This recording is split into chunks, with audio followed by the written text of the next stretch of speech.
Noong January 23, 2026, naganap ang pag-ambush sa 5 sundalong lulan ng isang pribadong sasakyan sa isang lugar na wala namang labanan sa panahong wala namang nakadeklarang digmaan sa pagitan ng mga Muslim at mga hindi Muslim.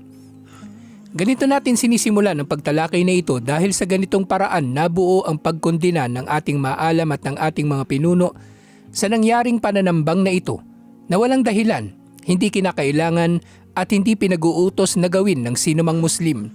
Bagkus ay ginawa lamang ng mga kriminal na naglalagay ng batas sa kanilang sariling mga kamay at umaastang nakikibaka sa landas ni Allah.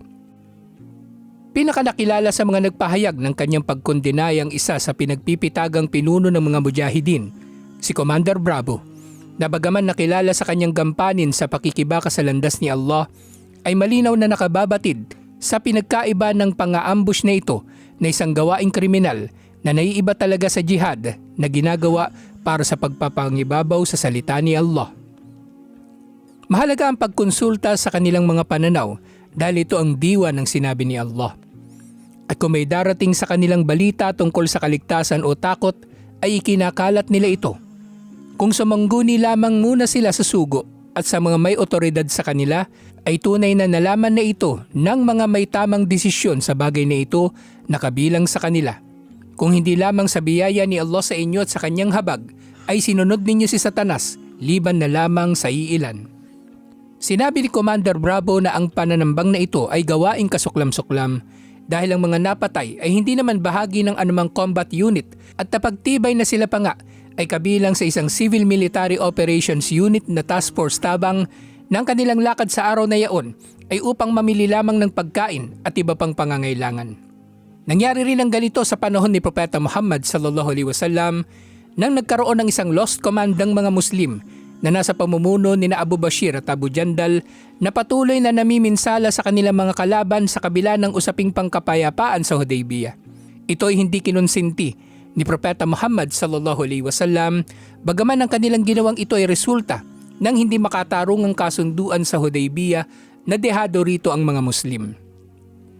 Gayun din ay malinaw na walang ang digmaan sa pagitan ng mga Muslim at ng pamahalaan sa panahon ngayon ayon sa paglagda ng Philippine Government at MILF sa Comprehensive Agreement on the Bangsamoro noong March 27, 2014. Bagkus ang may kagagawan nga nito ay grupo ng mga terorista na kaanib ng ISIS na namiminsala din kahit sa mga Muslim sa iba't ibang bahagi ng mundo sa kasalukuyan. Marapat ding maunawaan na ang sinasabi ni Commander Bravo na pagtulong ng MILF sa pag-aresto sa mga terorista ay isang gawaing moral at hindi pagtatraidor sa mga Muslim. Bagkus ay marapat lamang bilang parusa sa mga kriminal. Kung tutuusin, kahit pa walang kasunduan sa pagitan ng MILF at gobyerno, ay ito pa rin ang gagawin ng MILF dahil hindi maaring kukonsintihin ng ganitong mga krimen ayon sa sinabi ni Allah na nagpapabatid ng mabigat na parusa sa mga gawaing kriminal, tulisan o terorista. Tunay na ang parusa sa mga nakipagdigma laban kay Allah at kanyang sugo at tagahasik ng kasamaan sa lupa ay ang patayin sila o ipako o putulin ang kanilang mga kamay at paa ng magkasalungat o sila ay patalsikin sa ibang lupain.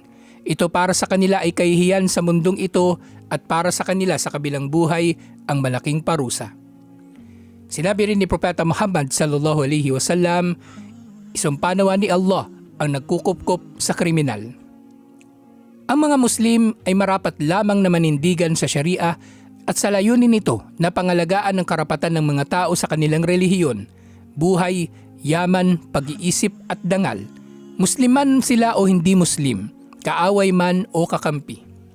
Gayunpaman, kung combat unit man sila ay hindi maaring pinselain ang off-duty na sundalong kalaban tulad ng nangyari kay Omer bin Wahab na sundalo ng kalaban sa Badr at tumungo sa Madina pagkatapos nito ngunit hindi siya pininsala ng mga Muslim.